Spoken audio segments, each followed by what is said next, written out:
Bapak dan hadirin jamaah masjid, jamaah majlis taklim sholat subuh yang dirahmati dan berkah atas kehadiran jamaah sekalian.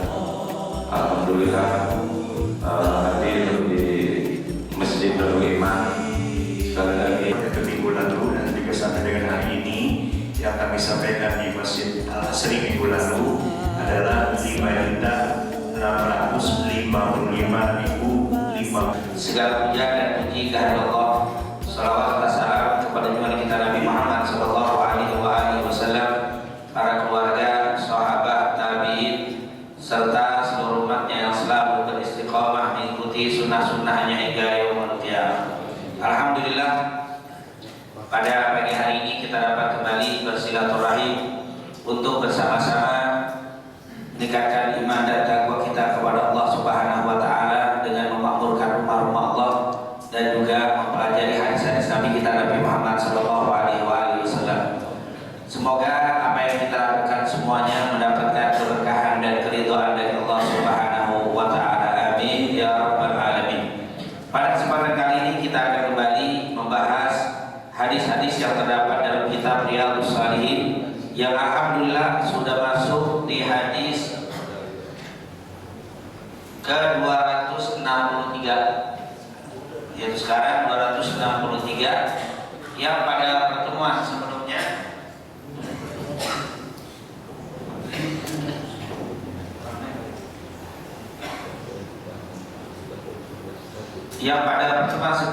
di hadis ke-262 terakhir, dan sekarang kita masuk 263. Hadisnya masih berbicara tentang bersikap lemah lembut terhadap orang-orang yang dianggap lemah, yang masih berkaitan dengan anak atau orang lain. Ini anak yatim kita nggak kenal siapa, bapaknya meninggal kita pelihara atau kita perhatikan. Jadi siapa yang memelihara, memperhatikan, mengasuh anak yatim, baik yang dari kerabatnya atau di luar dari kerabatnya, ana wa huwa kahatain, saya dan dia nanti seperti ini fil jannah, di dalam surga. Wa asyara Malik, dan Malik si perawi hadis Malik bin Anas mengatakan bisaba wa usra, sambil dia menunjuk sebelas baik, nanti aku di surga seperti ini bersama orang yang memperhatikan anak yatim. Nah, ini kan hampir sama dengan apa yang sudah kita bahas pada pekan lalu. Karena memang hadis yang pekan lalu dikatakan ana wa kafirul yatim hakada fil jannah wa asyara Nabi sallallahu alaihi wasallam bisabab wa usra wa farraja bainahuma syai'an. Itu sama dengan hadis yang lalu. Makanya di sini saya tidak orang yang dapat bagian zakat yang disebut 8 asnaf itu ya.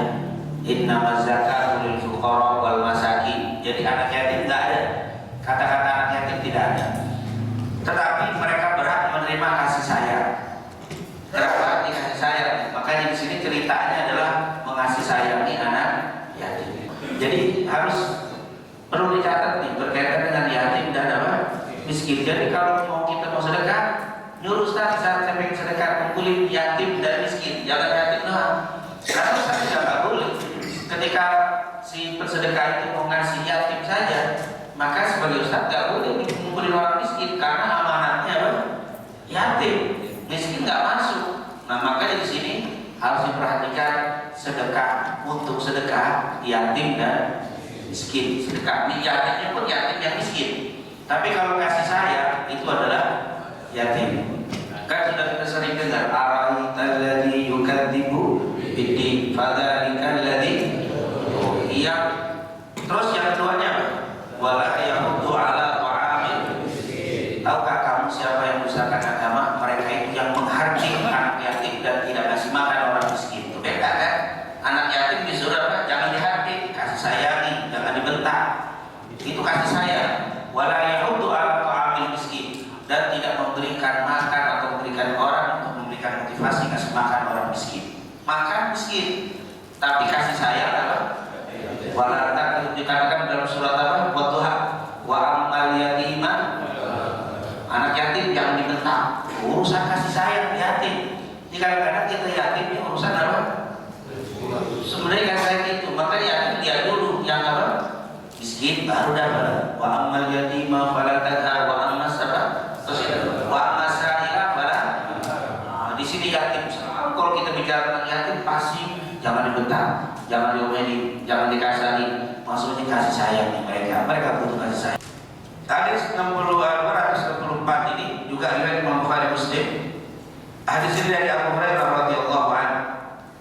Laisal miskinu, ini seperti yang kita lihat di dalam apa? Kitab kita. Laisal miskin alladzi taruddu tamrah wa tamratan wala luqmatu wala luqmatan.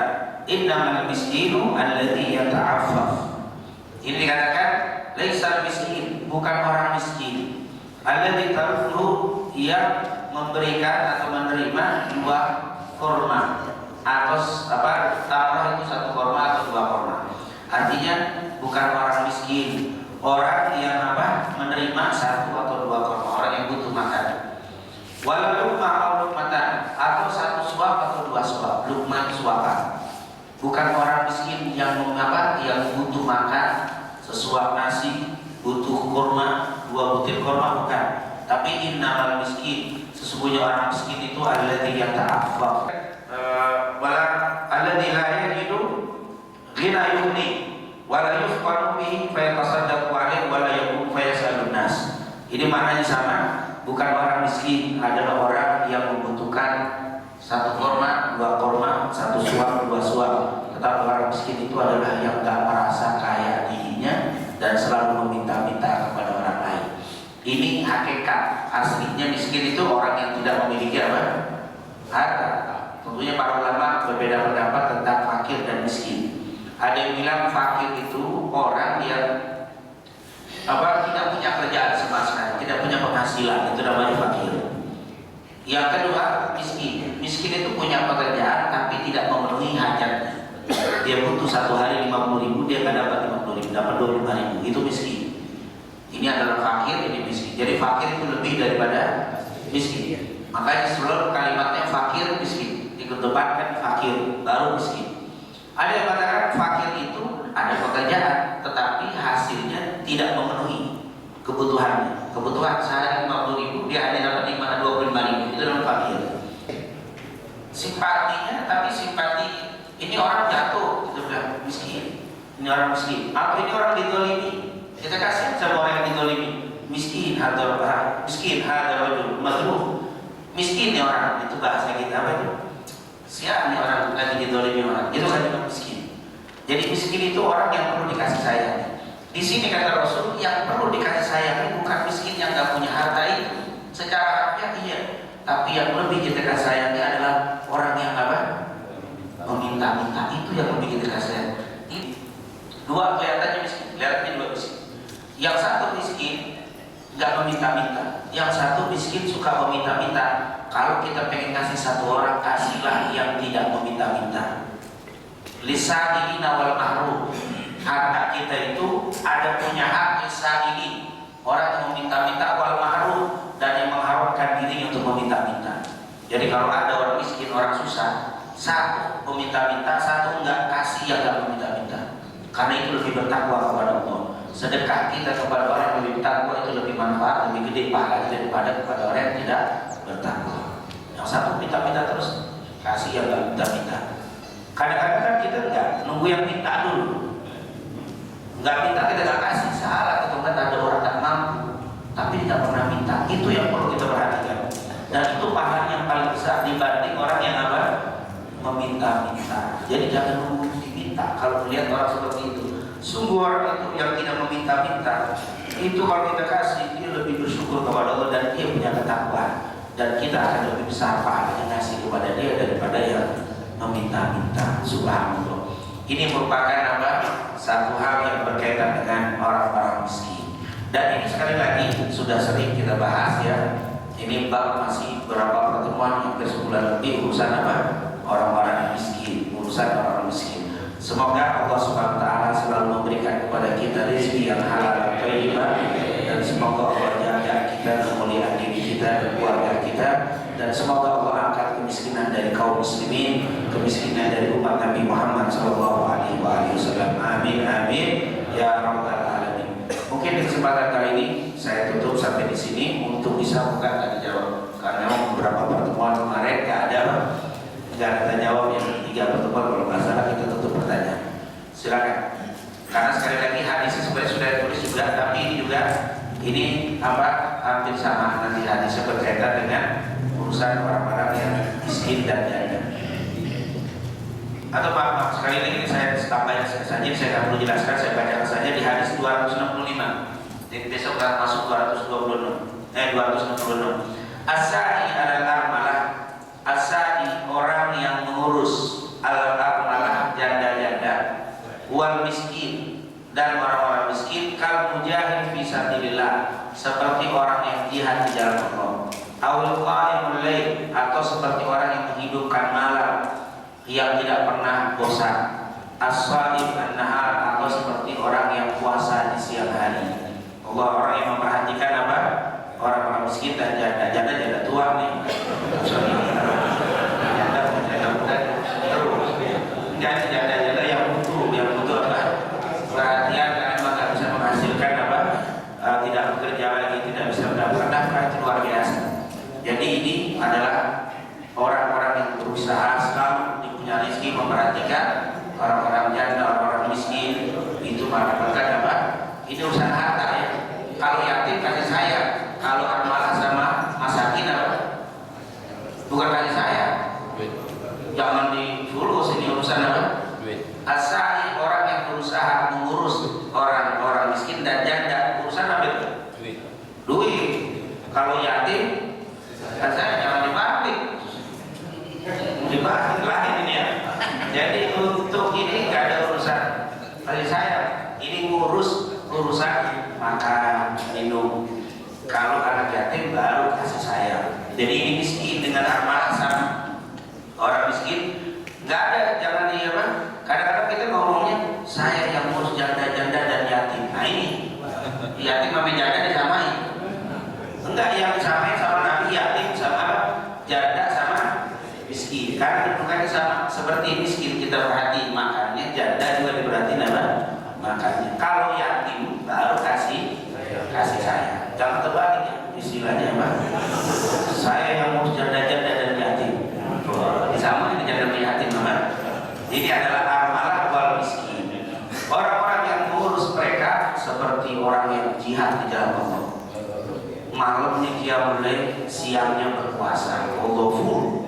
Keringatnya dia nyari duit itu, keringatnya untuk bisa memberikan nafkah kepada miskin dan armalah tadi seperti jihad fisabilillah. Luar biasa. Ini merupakan apa? Usahanya itu dihitung seperti jihad. Malamnya itu tidak bisa bangun malam karena capek ngurusin mereka, maka seperti baru malam. Siang tidak kuat puasa karena kerja, seperti orang berpuasa. Luar biasa. Ini merupakan satu nikmat yang Allah berikan kepada kita kalau kita bisa memberikan perhatian urusan makan mereka, yaitu para janda dan orang miskin. Itu. Jadi 265 ya, tinggal 265.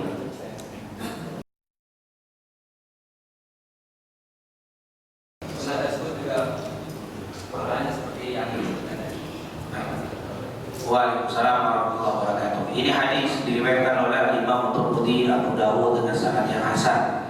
Dari Anas bin Malik radhiyallahu anhu, Rasulullah bersabda, "Man shallal ghadata fi jama'atin, thumma qa'ada yadhkurullaha hatta tatlu'a asy-syamsu, thumma shalla rak'ataini, kanat lahu ka'ajril haji wal umrati tamah."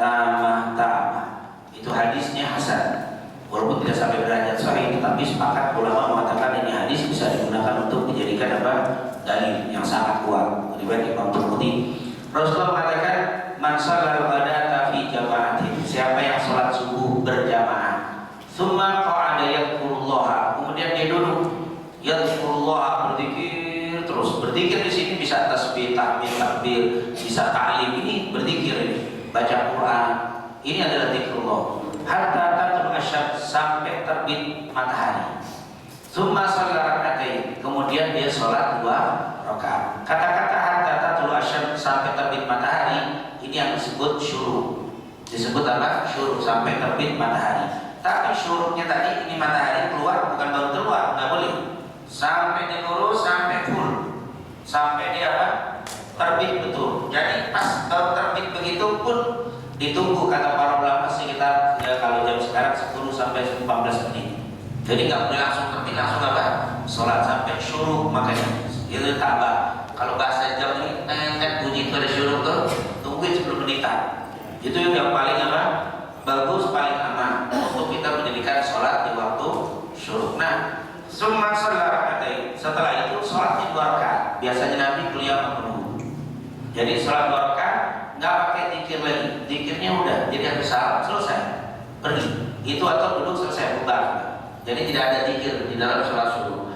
Maka siapa yang mendirikan melakukan itu, kanat lahu ka'ajril haji wal umrah, maka dia mendapatkan pahala seperti haji dan umrah, tamah, sempurna. Zikir salat subuh sampai suruh nggak boleh ada jedanya. Atau habis salat subuh rebahan dulu sedikit, berbalik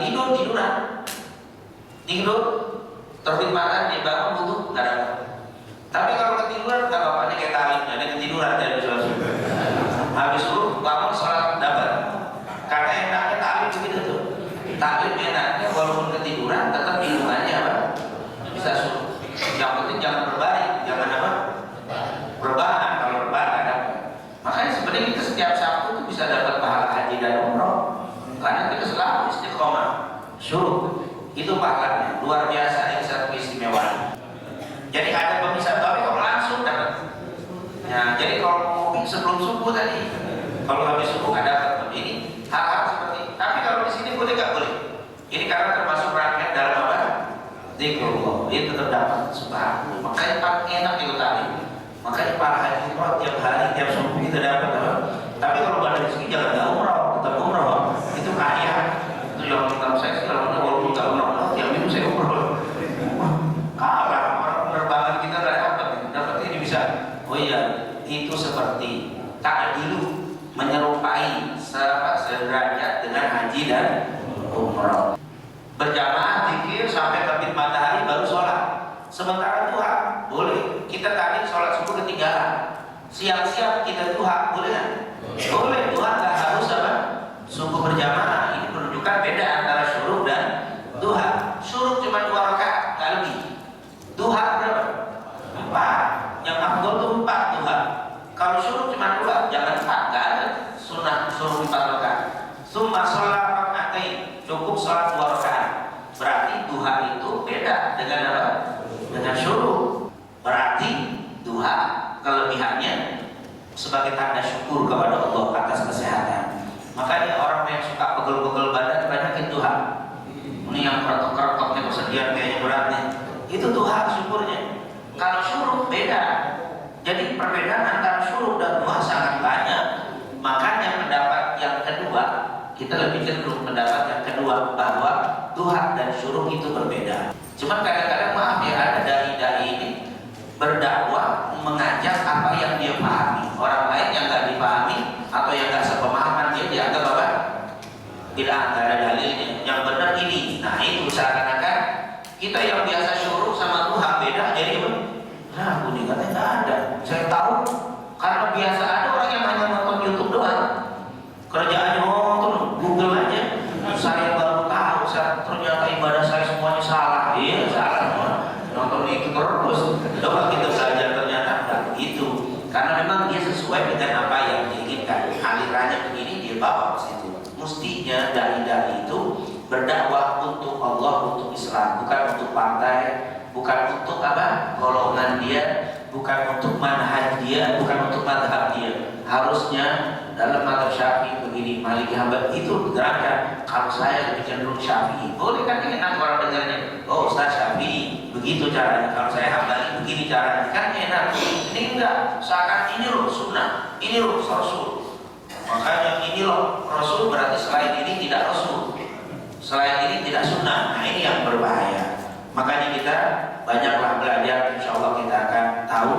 Dan ternyata hal-hal seperti ini cukup luas di dalam pelajaran ilmu fikih. Wallahu a'lam bishawab. Jelas ya, pertanyaan masalah itu ya.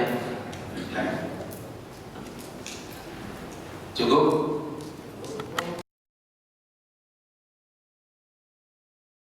Rasulullah semua istri janda kecuali siapa? Aisyah radhiyallahu anha. Aisyah binti Abu Bakar As-Siddiq, kecuali Aisyah putrinya Abu Bakar, satu-satunya gadis. Yang lainnya, yang pertama nikah dengan Khadijah, yang apa? Usianya sangat jauh. Khadijah itu malah dalam riwayat 2 kali nikah. Rasulullah Khadijah pernah 2 kali nikah, dan 1 kali nikah. Intinya waktu dia nikah pertama punya anak 2. Kemudian setelah itu dinikahi dengan Rasulullah SAW. Aisyah Khadijah pada umurnya 40 kan saat itu. Sementara Rasul dalam riwayat yang kuat 25. Jadi menikah dengan Khadijah sangat jauh perbedaan. Begitu juga dengan istri-istri yang lain semuanya, mau Hafsah, Juwairiyah dan yang lain semuanya jaga, kecuali Aisyah. Terus bagaimana nih kita? Apakah kita mau nyontoh Rasul? Pertanyaannya. Itu pertanyaannya. Apa jelaskan begitu? Aslinya kata para ulama, Rasulullah SAW nggak begitu, nggak ngajarin kita untuk nikahin janda. Kita disuruh yang belum pernah nikah disuruh cari apa? Yang gadis. Kalau yang makin gadis, kalau yang gadis suruh cari apa? Yang bujang. Itu yang disuruh. Dari mana? Pernah Rasulullah SAW ketemu Jabir bin Abdullah Al-Ansari. Jabir ini sahabat kecil. Waktu Nabi di Mekah di perang Badar, Jabir itu nggak boleh ikut perang karena Abdullah ini punya abah ayah Jabir bin Abdullah Al-Ansari. Abdullah itu sahabat juga. Waktu Jabir mau jihad di perang Badar nggak dikasih karena Abdullah bapaknya bilangnya, Rasulullah saya yang jihad biar si Jabir anak saya jagain adik-adiknya. Ternyata dia punya anak perempuan 9, laki 1. Si Abdullah ini 9 adiknya perempuan semua. Jadi biar kalau ikut jihad dua-duanya anak-anak ada yang jaga. Akhirnya Rasulullah tak kasih izin Jabir untuk ikut perang. Abdullah perang Badar. Di perang Uhud mau ikut juga Jabir, nggak dikasih juga sama Rasul. Nggak boleh karena bapak udah ada. Di perang Uhud meninggal Abdullah radhiyallahu anhu. Nah setelah meninggal di perang apa? Khandaq, Jabir mau ikut. Waktu itu kata Jabir, ya Rasulullah kemarin saya gak ikut perang kan sudah diganti bapak. Sekarang bapak sudah nggak ada. Sekarang berarti saya jihad, boleh. Dan akhirnya Jabir pun ikut perang, dimulai perang Khandaq. Yang menarik, Jabir waktu itu umurnya nggak jauh. Dan suka dikatakan perang pertama itu umur 16-17 tahun Jabir. Nggak lama ketemu dengan Rasul setelah peperangan tentunya. Jabir wanginya beda. Dideketin sama Nabi. Al-Tazawwajta, baru nikah kata Rasul. Tahu Rasulullah SAW ini baru nikah, memang pengantin beda, baunya beda pengantinnya. Kayaknya baru nikah nih kata Rasul. Iya ya Rasulullah, saya baru nikah. Baru nikah ternyata. Dia nggak undang karena miskin. Jabir ini miskin, sahabat miskin. Jadi nggak. Aulim kalau bisa, potonglah kalau punya kemampuan walaupun hanya seekor kambing untuk resepsi, sunnah resepsi. Tapi Jabir tidak punya. Akhirnya sudah nikah sudah. Hal tazawwajta, ya Rasul saya sudah nikah. Sayyiban am bikra? Oh jawab pertanyaan Rasul. Gadis tapi janda. Rasulullah tanya begitu. Rasul yang nanya. Sayyib itu artinya janda. Am bikra, bikir itu gadis. Janda tapi gadis kata Rasul. Rasul nanya janda bikir. Karena ini bujang. Ini umur 17 tahun. Dia bilang sayyiban ya Rasulullah. Saya nikah janda ya Rasul. Rasulullah bilang, janda. Tazawwaj bikra. Kenapa kau nggak nikah sama bikir saja? Rasulullah nyuruh dia, kenapa kau nggak nikah sama gadis? Kenapa kau jenang janda? Berarti di situ Nabi cenderungnya kalau yang belum pernah nikah, nikahnya sama gadis. Kalau sama yang sudah nikah lain. Ini apa? Kenapa kau nggak nikah sama gadis? Kata Rasulullah, ya Rasulullah, saya punya adik perempuan banyak dan ayah saya nitip jagain adik saya, jagain adik-adik kamu. Nah saya kalau nikah sama gadis sepantaran sama adik-adik saya, bagaimana bisa ngurus? Jadi saya cari ibu tua ya Rasulullah biar jadi ibu anak adik-adik saya. kenapa urusan sama suami? Pertanyaan apa urusannya gitu? Ini mesti bab nikah khususnya. Nah intinya begitu. Jadi sekali lagi kenapa Rasulullah nikah dengan janda? Karena memang ada hikmah yang sangat besar. Al-Imam Ali As-Sabuni, Imam Ali As-Sabuni, ulama besar yang baru meninggal ini, yang mengarang kitab Ahyatul Ahkam, yang sangat terkenal Ahyatul Ahkam itu, dia punya kitab hikmah nikah Nabi Muhammad dengan para janda dan jumlahnya sekian. Itu ada hikmahnya. Nah, salah satu hikmahnya tadi untuk menjaga Rasulullah SAW, karena janda tua lebih bisa menjaga. Makanya Aisyah Khadijah dipertemukan Rasul pertama kali dengan Khadijah. Kenapa? Rasulullah berdakwah, yang melindungi dalam rumah adalah Khadijah. Rasulullah pusing, Khadijah yang Rasulullah pulang dari gua Hira waktu dapat surat Al-Ahzab. Itu Rasulullah gemeter, ketakutan. Pulang ke rumahnya disambut dengan luar biasa dengan Khadijah. Zambiluni hai Khadijah, selimuti aku. Khadijah langsung ngambil selimut, diselimuti, duduk, dikasih minum, diayomi, tenang. Rasulullah udah tenang, Khadijah gak nanya.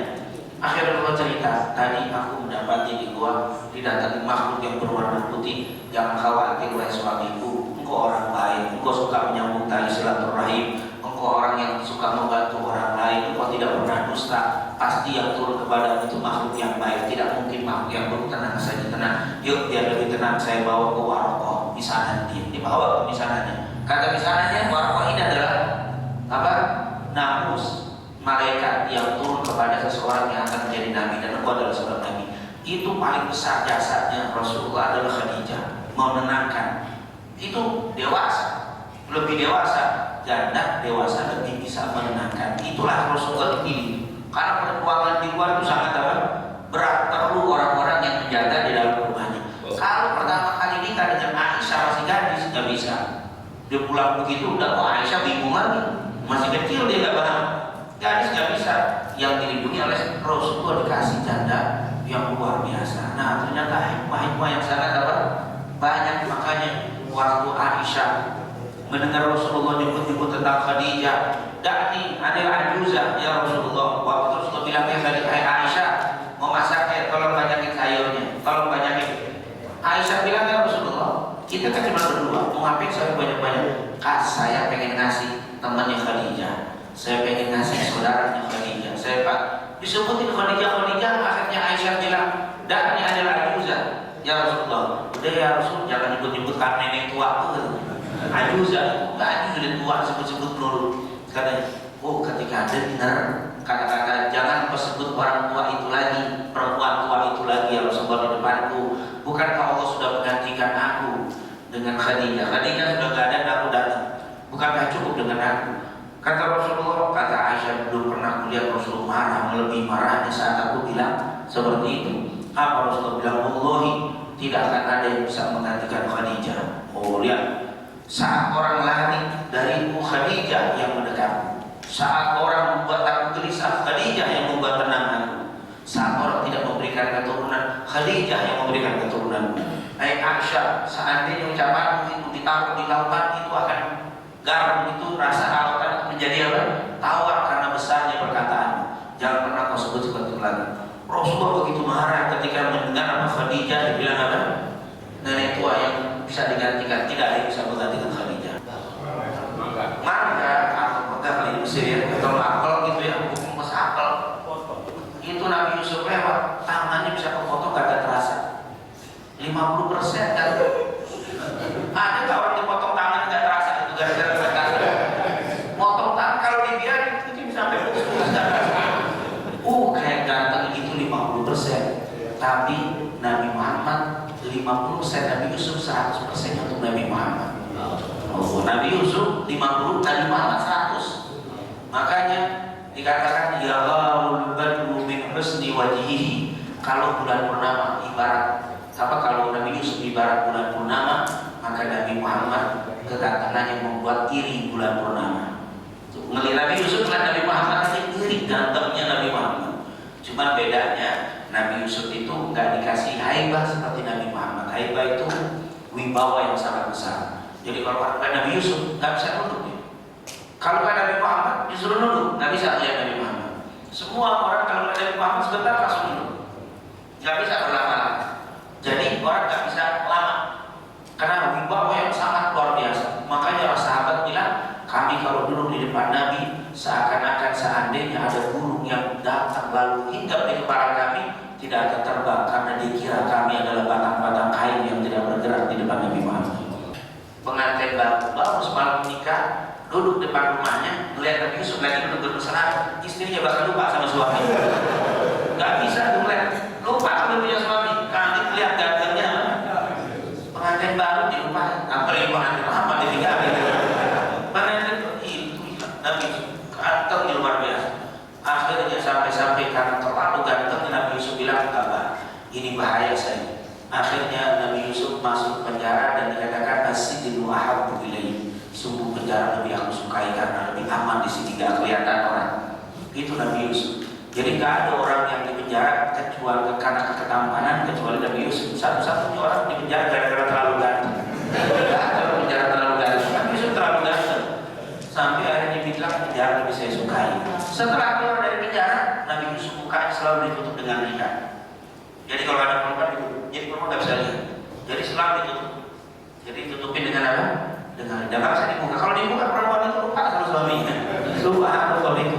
Bukan karena pusat iman perempuan itu nggak benar. Kata siapa nggak ada yang kuat. Zulaiha itu orang soleh kan. Zulaiha jangan dibilang orang jahat Zulaiha. Sampai akhir dalam riwayat ahli sunnah kebanyakan Nabi Yusuf nikah dengan Zulaiha. Karena kan Zulaiha soleha makanya pantas untuk Nabi Yusuf. Tapi melihat Nabi Yusuf nggak kuat. Mbak Zulaiha apalagi yang model iman miring-miring. Yang sekuat Zulaiha kan kuat mulai Nabi Yusuf. Bukan karena imannya nggak kuat, karena terlalu ganteng. Oh, tapi jangan khawatir, karena ada yang kita tak di surga ini ketemu Nabi Yusuf. Apa beda dari kita nggak mirip semua Nabi Yusuf? Alhamdulillah mikir enggak. Maklum kalau Nabi Yusuf bidadari pada kesoal enggak. Ternyata orang yang masuk surga mukanya kayak Nabi Yusuf semuanya. Kagak ada muka kayak begini. Muka diganteng semuanya kayak Nabi Yusuf, subhanallah. Makanya orang-orang yang masuk surga kata Rasul nanti mukanya seperti Nabi Yusuf.